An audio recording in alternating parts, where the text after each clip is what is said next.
Olá pessoal, eu sou Nicolas Vital e esse é o podcast Eu Como, sempre falando de alimentação com ciência e levando informações de qualidade para os nossos ouvintes, no Spotify, no Anchor e no Apple Podcasts, e também em vídeo no nosso canal no YouTube. Agora, com entrevistas inéditas 2 vezes por semana, às terças e sextas. Se você curte o nosso conteúdo, não esqueça de se inscrever nos nossos canais. E hoje nós vamos falar sobre uma tecnologia polêmica, os organismos geneticamente modificados. Para uns, uma tecnologia revolucionária, que garante o aumento da produtividade e pode contribuir para o combate à fome e o desperdício de alimentos no mundo. Para outros, é uma afronta a Deus, produtos desenvolvidos para matar. Será que é isso mesmo? E para conversar com a gente sem achismo, pautado exclusivamente pela ciência, hoje nós vamos receber o engenheiro agrônomo Paulo Augusto Viana Barroso, que é mestre em engenharia nuclear na agricultura e doutor em genética e melhoramento de plantas, ambos pela USP. O Dr. Paulo trabalhou vários anos na Embrapa Territorial, onde atuou em pesquisas relacionadas a marcadores moleculares, biotecnologia, biossegurança e recursos genéticos. E acaba de ser nomeado presidente da Comissão Técnica Nacional de Biossegurança, a CTN-Bio, entidade responsável pela formulação e regulamentação de políticas relacionadas aos transgênicos no Brasil. Dr. Paulo, obrigado por aceitar o nosso convite, é uma honra ter o senhor com a gente aqui no podcast. Eu que agradeço, Nicolas, é um prazer estar com vocês e é um prazer estar com seus ouvintes também. Muito bem.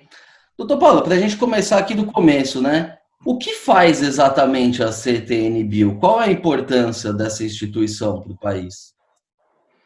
Então, Nicolas, a CTN-Bio ela foi instituída pela Lei de Biossegurança. Né? Ela já tem mais de 20 anos de funcionamento, quase 25 anos se a gente considerar a primeira Lei de Biossegurança, e ela trata exclusivamente de aspectos científicos relacionados a segurança ambiental, segurança à saúde humana e segurança à saúde animal de organismos geneticamente modificados. Que a gente costuma imaginar que são só plantas, né? Isso é a parte que mais aparece.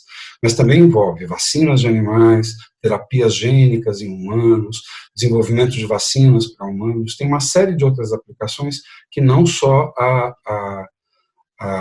parte vegetal. E é importante dizer que a CTN-Bio trata exclusivamente de aspectos de biossegurança mesmo, só trata de biossegurança.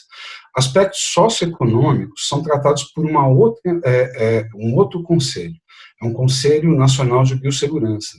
Esse Conselho Nacional de Biossegurança ele é formado por ministros de Estado. Os ministros de Estado sentem e discutem se é ou não conveniente você colocar esse transgênico para a população brasileira. Então, a decisão de Estado é tomada por esse Conselho Nacional de Biossegurança, que, na verdade, só atua quando demandado, né? Quando a CTN-Bio tem alguma dúvida, ou se alguns ministros membros têm dúvidas. Então, ele, de modo geral, não se manifesta, e a CTN-Bio, repetindo, se atém a aspectos estritamente científicos. A gente não entra se isso no mérito se isso vai ser uma coisa importante para a sociedade, se alguém vai ganhar dinheiro, se alguém vai perder dinheiro. Esse não é o mérito da CTN-Bio. E qual vai ser o grande desafio do senhor à frente dessa entidade, né, que é tão importante e tão visada pela sociedade, porque afinal impacta a vida de todo mundo, né? Sim, sem dúvida, tem um impacto grande. Se a gente olhar como a CTN-Bio atuava no passado, como ela atua hoje, a gente percebe que, primeiro, os processos eram muito lentos para ser aprovados em função das discussões que haviam, de alguma insegurança que havia, mas passados esses 25 anos já de experiência com transgênico no país, a gente tem claro que tudo que a CTN-Bio fez e aprovou não teve nenhum problema no mundo real. A gente não sabe ou desconhece problemas relacionados à saúde humana, à saúde ambiental, à saúde animal e ao meio ambiente. Se desconhece. Então, todas as coisas que a CTN-Bio fez até hoje foram corretas do ponto de vista de avaliação de biossegurança. né? Isso dá uma tranquilidade muito grande de que o processo funciona adequadamente. E os tempos para aprovação foram paulatinamente reduzindo. À medida que você tinha mais informação, à medida que você tinha mais experiência, alguns dos entraves técnicos que eram discutidos no início deixavam de ser importantes, porque aquilo já havia sido discutido à exaustão, e no próximo processo parecido, próximo ao OGM parecido, as discussões ficavam com menor tempo de duração. Então, o grande desafio que eu vejo é manter a qualidade da CTN-Bio, é continuar fazendo as coisas muito bem feitas, com foco em biossegurança, para atender bem a sociedade brasileira e reduzindo os prazos entre a solicitação e a aprovação. Isso sem nunca perder o foco em biossegurança. Doutor, qual que é, o senhor falou bastante da ciência, né? Qual que é a importância da ciência nessa aprovação dos novos OGMs? Quem é que faz essa avaliação? Os profissionais que trabalham na CTN-Bio, qual é a formação desses profissionais? Então, nós somos em 54 doutores, né? Necessariamente doutores, divididos em 4 áreas de conhecimento. A área de humana, animal, ambiental e vegetal. Então, são pessoas que têm ampla experiência e um currículo fantástico. A lei, inclusive, coloca pessoas de doutores de notório saber, né? Então, essas pessoas elas trabalham de modo voluntário, ninguém recebe, inclusive eu, ninguém recebe nenhum tipo de auxílio financeiro, a não ser as diárias e as passagens para que nós participemos das reuniões, mas ninguém recebe nenhum tipo de provento por participar da CTN-Bio. E essas pessoas são pessoas que contribuem, cada qual na sua especialidade, para fazer uma avaliação segura desses OGMs. Então, são 54 pessoas de diferentes instituições, de diferentes locais do país, que se reúnem mensalmente para fazer as avaliações de biossegurança, né? E essas avaliações incluem, lógico, as liberações comerciais, que é o último passo, mas envolvem desde o credenciamento de instituições para trabalhar com a OGM, o credenciamento das instalações, a avaliação dos projetos de pesquisa que eles vão executar, a avaliação dos experimentos que eles vão realizar. Todo o processo é seguido. Todo o processo com OGM é seguido pela CTN-Bio. E, doutor, o senhor disse que antigamente levava-se um período maior para a aprovação desses produtos. Existe ou já existiu em algum momento algum conflito entre ciência e ideologia nesse processo de aprovação dessas tecnologias no país? É difícil dizer com precisão, né? Os conflitos existiam, sim, eles ainda existem hoje, né? O transgênico não é uma coisa que seja aceita completamente pela sociedade, e no meio acadêmico também há discussões e divergências. Mas, assim, essas discussões, repito, que eram muito mais importantes no passado, com baixo nível de experiência, sendo uma novidade. Hoje a gente vai no supermercado, a gente tem certeza que quase uma boa parte dos produtos que a gente consome tem os OGMs. E esses produtos estão lá e as pessoas estão consumindo, estão utilizando, sem nenhum problema relatado, verdadeiro, de intoxicação, alergia. Tudo isso é muito bem filtrado pela CTN-Bio, né? Tudo isso a gente consegue identificar potenciais riscos e a gente consegue a gente não aprova aquilo que não seja efetivamente seguro, né? E os conflitos diminuíram com o tempo. E esses conflitos diminuíram de modo natural, né? Diminuíram com a quantidade de informação que aumentou muito nesses anos todos de uso do transgênico, aumentou com a segurança de que esses produtos, quando bem trabalhados e quando bem avaliados, eles são seguros. Então, esses conflitos reduziram com o tempo, né? A CTN-Bio tinha um foco muito maior no passado, um foco muito grande. Quando a gente foi aprovar o primeiro milho, teve grandes debates a respeito disso, grandes manifestações a respeito disso. A CTN-Bio foi alvo de muita pressão naquele momento. Hoje a gente trabalha com mais tranquilidade, hoje a gente trabalha com isso permite que haja maior agilidade nos processos.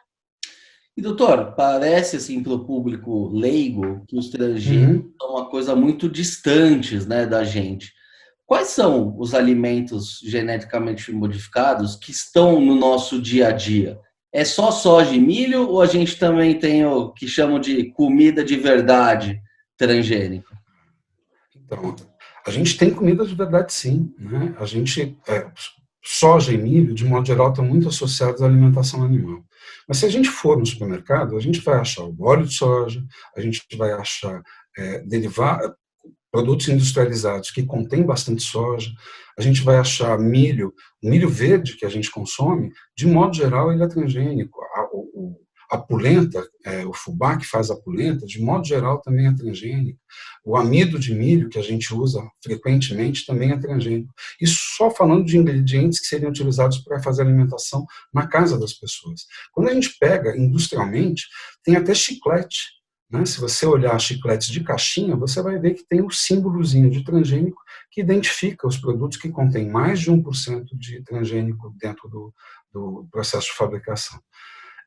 Além de soja e milho, a gente tem algodão, que também a gente sempre associa a roupas, a tecidos, mas que o óleo de algodão foi um dos óleos mais utilizados no Brasil no passado para produzir alimentos, né, como o óleo de soja hoje é comum, antigamente era o óleo de algodão, e ele continua sendo usado principalmente em produtos industriais, né, industrializados. Então, margarinas, alguns tipos de alimento que a gente adquire também tem o óleo de algodão, e como o algodão, praticamente todo o algodão do Brasil é transgênico, plantado a campo é transgênico, o óleo dele segue essa mesma tendência. Quase todo o óleo de algodão produzido no Brasil é também transgênico. E a gente tem o eucalipto, que não é comestível, e tem a cana. Né? A cana tem aprovações recentes, e o açúcar produzido, o açúcar e o álcool produzido no Brasil, não demora muito, quase todo ele vai ser obtido a partir de canas transgênicas também. E, doutor, o senhor citou a questão da rotulagem, né? Que tem aquele Tzinho que é muito intimidador em muitos alimentos.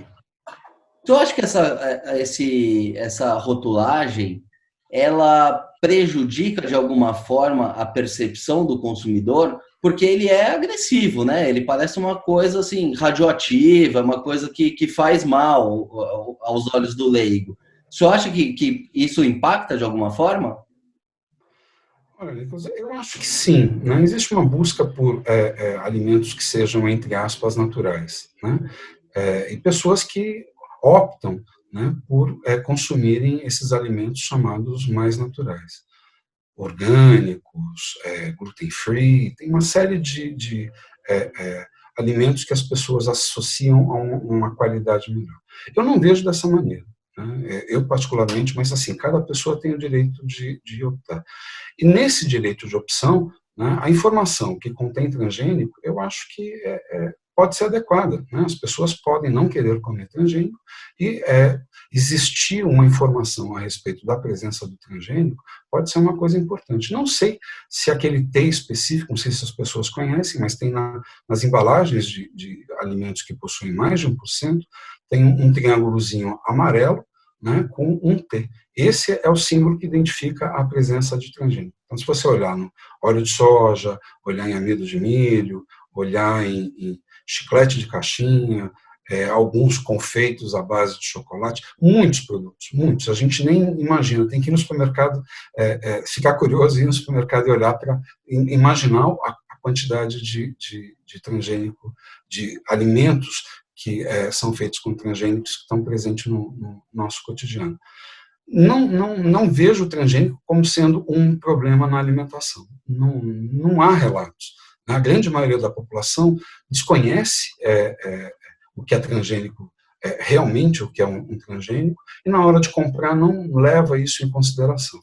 Né? Então, assim, se muita gente come e ninguém passa mal, significa que não faz mal, ele é tão seguro quanto o alimento convencional, sem ser geneticamente modificado.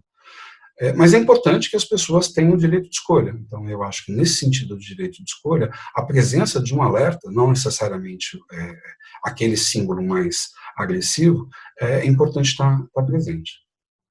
E, doutor, recentemente a gente viu aí, através da mídia uma polêmica em torno do arroz dourado, né?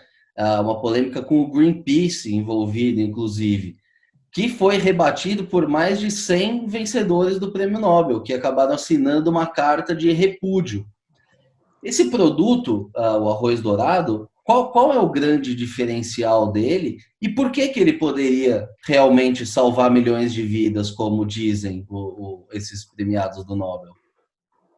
Bom, o arroz é um dos alimentos básicos da humanidade, né? Nós comemos arroz praticamente todos os dias, mas na Ásia o arroz é ainda mais importante, né? Se estima que por volta de 80% do que as pessoas consomem como alimento na Ásia seja o arroz. Então, particularmente na Ásia, o arroz tem um impacto muito grande do ponto de vista de qualidade. O arroz dourado, ou golden rice, ele é um arroz que é enriquecido com beta-caroteno. Então, pegaram-se genes que conferem aumento de expressão de beta-caroteno e colocaram dentro do arroz. Então, o que se tem dentro do golden rice? Você tem uma maior quantidade da provitamina A, que é a beta-caroteno. E o beta-caroteno é particularmente importante para as populações de baixa renda. Se fala muito na Ásia, mas no Brasil há estudos também que há deficiências de beta-caroteno. E o que acontece? Segundo a Organização Mundial de Saúde, por volta de 500 mil crianças, 500 mil, deixa eu confirmar aqui, mas muitas crianças, centenas de milhares de crianças, anualmente, em idade pré-escolar, têm deficiência de beta-caroteno, de vitamina A. E essa deficiência leva à cegueira de provavelmente entre 30 e 50 mil crianças. Então, entre 30 e 50 mil crianças morrem, ficam cegas anualmente por causa da ausência da vitamina A. E uma parte dessas crianças, 12 meses após ficar cegas, elas acabam falecendo. Então, o problema de ausência, deficiência de vitamina A é um grave problema de saúde pública no mundo. E tem diversas abordagens para resolver esse problema. Uma das abordagens é enriquecer a alimentação cotidiana com fontes de beta-caroteno. Milho, cenoura. Agora, para as populações de baixa renda em determinadas regiões do mundo, ter acesso a isso é difícil, seja por questões culturais, seja por questões econômicas. E uma maneira que seria relativamente simples de trazer uma maior quantidade de beta-caroteno para essas populações seria fornecer por meio do alimento básico dessas pessoas. Então, aquelas pessoas que se alimentam basicamente de arroz, caso o arroz tivesse maior quantidade de provitamina A, eles teriam acesso a esse nutriente. Isso poderia reduzir, sim, muito as mortes que acontecem. E na década de 90, dois pesquisadores da Europa desenvolveram a primeira versão do arroz dourado. Essa primeira versão ela tinha uma quantidade relativamente baixa de provitamina A, mas tinha, o beta-caroteno estava lá presente. E com o passar dos anos, o Instituto de Pesquisa Internacional do Arroz, que fica na Ásia, ele é vinculado à ONU, ele trabalhou mais esse arroz e conseguiu fazer com que esse arroz chegasse a 23 vezes mais beta-caroteno do que a versão original. Então, o que se estima é que uma xícara de arroz desse arroz dourado seja suficiente para suprir em 50% a necessidade de provitamina A que as pessoas têm durante o dia. Então, se você comendo arroz, você teria acesso a isso. Doutor, mas o senhor só me falou em vantagens desse arroz. O senhor me falou também que uma entidade ligada à ONU estava envolvida nessas pesquisas. Por que o Greenpeace é contra? Então, tem uma série de... Muitas das polêmicas que existem a respeito de OGM não se baseiam em fatos científicos. Eu dei uma olhada na carta que são, na verdade, 155 prêmios Nobel que assinaram essa carta, de diferentes áreas. Tem gente que não é da área de biologia, da área de física, mas tem gente que é da medicina, fisiologia, pessoas que são exatamente da área, premiados com o Nobel, exatamente da área envolvida com o OGM. As discussões, o que eles colocam na carta é que o Greenpeace usa algum tipo de desinformação, né, para tentar fazer com que a opinião pública fique contrária à aprovação. Teve um pesquisador australiano que participou do processo de desregulamentação, que esse arroz dourado já foi desregulamentado em 5 países, na Austrália, na Nova Zelândia, Estados Unidos, Canadá e Filipinas, né? Ele não está sendo produzido comercialmente, até onde eu saiba, mas isso é uma questão de pouco tempo. Eles falaram que não enxergam problemas nisso. Eles avaliaram o processo e não veem nenhum problema sob o ponto de vista científico. Não há nenhum problema. Acho que o embate que existe reflete um pouco a discussão entre alimentos produzidos de modo orgânico ou de alguma cadeia chamada mais natural e os transgênicos, que são, de modo geral, associados às grandes empresas. Então, se associa uma tecnologia que é muito boa, sob o ponto de vista de ferramenta genética, para empresas públicas, para empresas privadas, para todo tipo de empresa, em produzir maior quantidade de alimento, melhores variedades que geram maior quantidade de alimento e, eventualmente, mais ricos, com as grandes empresas. Sim, as grandes empresas também exploram isso, mas instituições como a ONU, como a Embrapa, como as universidades, não têm um real interesse econômico nisso, trabalham bastante com esse tipo de coisa. Então, eu acho que é um confundimento, né? Não sei se intencional ou não intencional, provavelmente sim, entre os transgênicos e as grandes empresas. As grandes empresas usam essa ferramenta para produzir genética, da mesma forma que empresas públicas e empresas nacionais também usam. E, doutor, em relação ao Brasil, o Brasil poderia aprovar o uso desse arroz? O senhor acabou de dizer que existe essa deficiência também, né, entre os brasileiros. Sim. A CTN-Bio só atua se for demandada, né? E até o momento a gente não tem nenhuma demanda de pesquisas com esse arroz dourado. A gente não chegou a nenhuma demanda da sociedade, do Instituto de Pesquisa, de ninguém. Eu acho que se as coisas evoluírem, sim, esse arroz deve chegar para cá e a gente vai fazer uma avaliação do mesmo jeito que a gente faz a avaliação com os outros OGMs que chegam para a gente, sendo criterioso em relação à saúde humana, animal e ao meio ambiente. Pelo que foi colocado, pelas aprovações que já aconteceram, ele provavelmente é seguro. Mas só dá para falar se ele vai ser usado ou não no Brasil depois que ele de fato chegar no Brasil, de fato, depois que ele passar por um processo de experimentação no país, e aí a gente vai avaliar isso na CTN-Bio. A gente espera que chegue, né? A gente espera que venha, né, para ser mais uma opção de variedades que possam ajudar a populações carentes do país.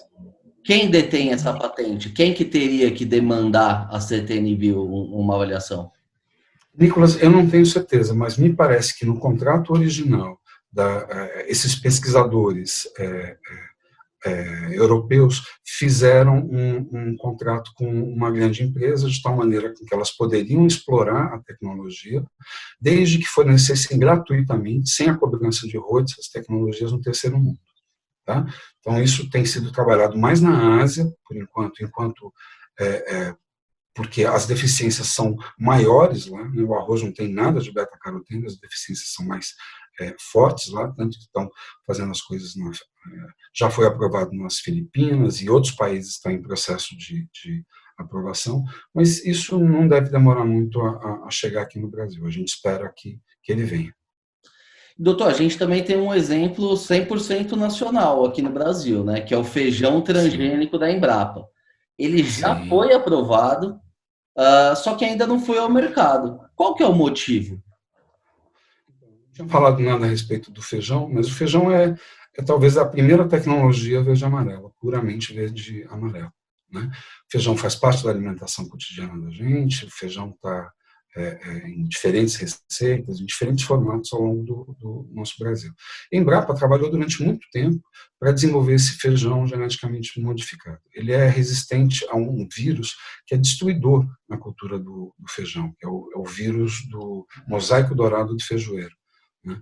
Ele é capaz de não se usar muito inseticida para combater o vetor, que é uma pequena mariposa. Ele é capaz de causar prejuízos gigantescos ao produtor. Ele planta e colhe muito pouco. Então, a Embrapa trabalhou nisso durante muitos anos, um trabalho feito pelo Dr. Francisco Aragão e Dr. Josias, da Embrapa Arroz e Feijão, e está pronto, funcionando adequadamente, mas tem dois processos, são duas coisas em que a Embrapa tratou de modo diferente. O primeiro foi a obtenção de plantas que fossem de fato resistentes ao mosaico dourado de feijoeiro, e gerar todas as informações para garantir que esse feijão era de fato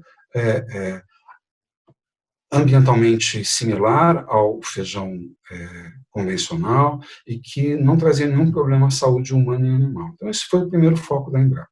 Terminado isso com a aprovação do evento, do feijão transgênico, a Embrapa começou a fazer um melhoramento, que é pegar esse transgênio e, por melhoramento convencional, colocar nas variedades comerciais de feijão.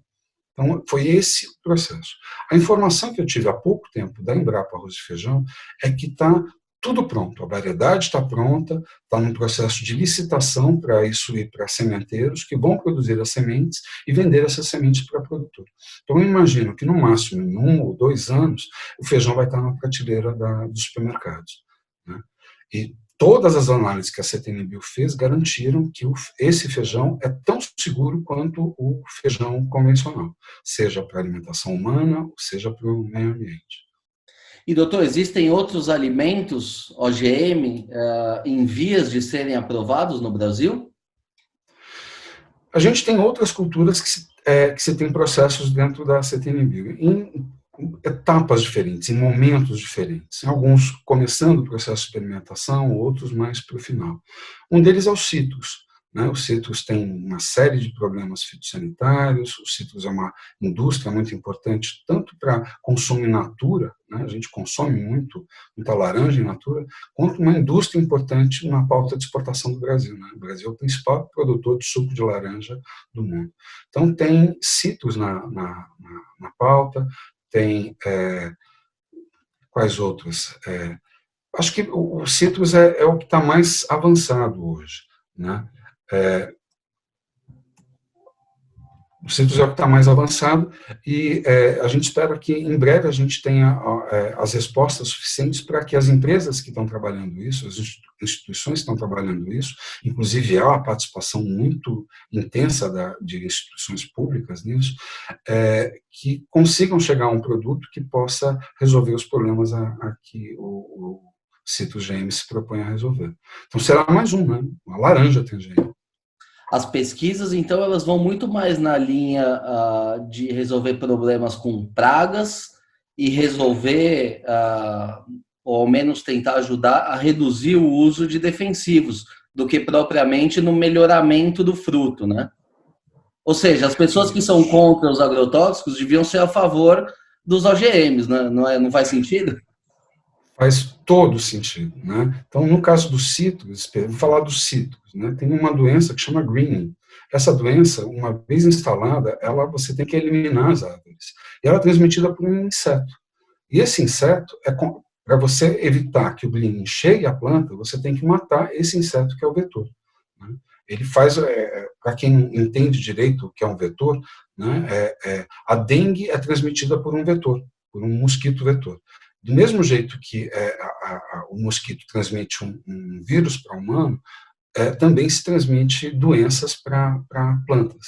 Então, para combater esse vetor, você usa uma grande quantidade de inseticidas, né? Se a gente tiver uma planta geneticamente modificada, resistente ao greening, uma grande quantidade de inseticida não vai ser usada mais para combater o vetor, e a gente vai ter lavouras de cítrus mais ambientalmente favoráveis, Então, essa é a expectativa. Então, não faz muito sentido. Né?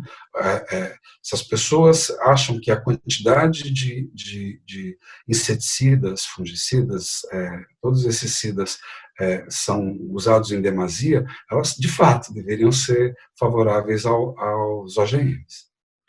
E, doutor, pelo que o senhor está falando, e a história mostra isso também, a vida real, né? Mostra que os OGMs, eles são muito seguros, sim. Eles estão aí há mais de 20 anos, né, em utilização, e a gente nunca viu problema nenhum. Por que existe tanto preconceito por parte da sociedade? Falta uma comunicação melhor em relação a esses produtos? Eu não tenho dúvida de que falta uma comunicação mais acertada a respeito dos OGMs. Né? As, algumas organizações são contrárias, mas também só são contrárias aos OGMs em plantas. Mas você não houve nenhuma reclamação a respeito do uso de insulina por parte de diabéticos. Agora, tem que deixar claro que a insulina que as pessoas usam é uma insulina humana, né, feita a partir de toda a codificação genética humana, mas em bactéria. Então, a insulina humana que as pessoas usam, se injetam, que os diabéticos se injetam cotidianamente, elas são transgênicas, são derivados de OGM. A mesma coisa para hormônio de crescimento, a mesma coisa para produtos, para enzimas que se produz queijo. Né? Então, a birra está exclusivamente contra as plantas. Né? Não se ouve falar nada muito diferente a respeito disso. E as instituições que são contrárias a isso, eu acho que tem isso como um pressuposto teológico, sei lá, alguma coisa acima da ciência. Porque, de fato, não faz sentido. Quase toda a soja produzida no mundo é baseada em soja GM. Boa parte do milho produzido, mais de 50% do milho produzido no mundo é OGM. O feijão vai entrar, a cana já entrou, e diversos outros alimentos, sem que nenhum fato concreto e comprovado tenha sido atribuído aos transgênicos, com base em aumento de toxicidade, aumento de alergenicidade, a qualquer problema de saúde derivado de alimentos. Só para criar um parênteses, durante um tempo, a própria Embrapa e outras instituições tentaram enriquecer com metionina alguns alimentos, milho ou feijão. Né? E a metionina é um aminoácido essencial, a gente precisa comer a metionina. Os humanos não são capazes de sintetizar a metionina. Né? E o processo de biossegurança ele é tão bem realizado que a gente foi, mesmo sendo um projeto bastante interessante, a fonte de metionina que se usou nesses projetos era proveniente de um gene da castanha do Pará. E esse gene da castanha do Pará se descobriu posteriormente que ele era alergênico. Né? O que o processo de biossegurança fez? Descobriu isso antes que isso chegasse ao mercado e fez com que se abortassem esses projetos. Né? Então, um alimento que poderia ser útil, enriquecer a dieta, mas que pudesse concomitantemente aumentar o número de pessoas alérgicas àquele alimento, ele foi abortado. Né? Então, o processo é seguro, né? E não dá para entender, sobre a luz da ciência, a razão pela qual essas instituições são contra, mas o que dá para saber é que elas trabalham muito melhor essas questões de mídia. Né? Falar que uma coisa pode fazer mal assusta muito mais do que você provar e dizer que essas coisas não fazem mal. Não tenho a menor dúvida. E, doutor, o senhor está citando aí outras utilizações da biotecnologia, né? Ela pode ser uma aliada, inclusive, agora nesse problema atual que a gente tem, que é o combate ao coronavírus? Já existem pesquisas em andamento? Eu acho que talvez seja o principal aliado nesse momento, né? Um dos principais aliados para se chegar a produtos que promovam a imunização ou a cura. Né? Então, no Brasil, a CTN, já passaram pela CTN-Bio desde esse início de pandemia, 2 processos, um da Fiocruz e outro da Fiocruz, deixa eu pegar minha cola aqui, um da Fiocruz e outro do CNPEM, né? Os dois usar ferramentas de biotecnologia para desenvolvimento de vacinas ou para testes de medicamentos usando o vírus, né? E mais 3 outros processos já chegaram à CTN-Bio, vão ser avaliados nos próximos 15 dias. Então, a ciência brasileira respondeu bastante rápido a essa pandemia, e a resposta foi basicamente baseado muito dessa resposta foi baseado em ferramentas biotecnológicas que envolvam OGMs, né? Então, não dá para prescindir dos OGMs hoje em dia, seja no prato, seja na farmácia, seja em qualquer lugar. O OGM está presente na nossa vida e ele veio para ficar, né? Ocupar uma importância cada vez maior. E, doutor, claro que essa é uma pergunta de $1 milhão, né? Pelo seu feeling, e também com relação a essas pesquisas que já vem chegando à CTN-Bio, a gente está próximo de conseguir encontrar alguma vacina ou ainda está muito preliminar? Como é que o senhor vê o avanço das pesquisas? É difícil falar porque as aprovações foram muito recentes, né? Mas um processo que para a produção de vacina envolve não só a CTN-Bio, envolve não só a possibilidade de trabalhar com OGMs. Então você tem que produzir gerar um produto que seja capaz de controlar a doença e que tenha segurança para ser usado. E essa segurança de uso, de fato, de aplicação ou não, é avaliada pela Anvisa. Então tem uma série de etapas que são fundamentais, né, para que a vacina que se deseja, que tanto se deseja, ela não tenha efeitos colaterais severos em quem for tomar, né? Então, é difícil, o que você falou, uma pergunta de $1 milhão, que os cientistas, sem esse $1 milhão, apesar do governo estar incentivando bastante isso, né, estão tentando responder. Eu espero que seja no menor prazo possível, mas não dá para fazer milagre, né? A ciência tem o tempo dela para entender o problema, buscar soluções, testar para ver se aquilo de fato funciona e não faz mal. Então, tem esse tempo. Eu imagino que as primeiras soluções estejam disponíveis no mercado em tempo não menor do que 1 ano, infelizmente. Em condições normais, quanto tempo demora um processo desse? Entre a entrada no CTN-Bio e até a aprovação final pela Anvisa. Lógico que tirando essa questão da emergência, tirando essa situação anormal que a gente vive, em condição normal, quanto tempo dura um processo desse? Olha, desde a concepção do projeto até a aprovação pela CTN-Bio, isso não varia muito de grupo para grupo, né? A capacidade daquele grupo produzir, a capacidade de acerto do projeto, né? Às vezes a gente tem algumas hipóteses e vai testando as hipóteses e a primeira não é a hipótese correta. Mas eu imagino que entre 2 ou 3 anos as pessoas consigam produzir isso e fazer os testes necessários para ter um produto pronto, para ser produzido em escala e comercializado. Isso aí, muito bem, doutor.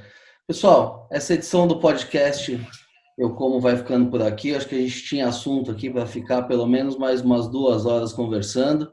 Doutor, para finalizar, precisamos ter medo de transgênico ou é uma coisa mais psicológica mesmo que a gente vai precisar se acostumar porque não tem volta mais?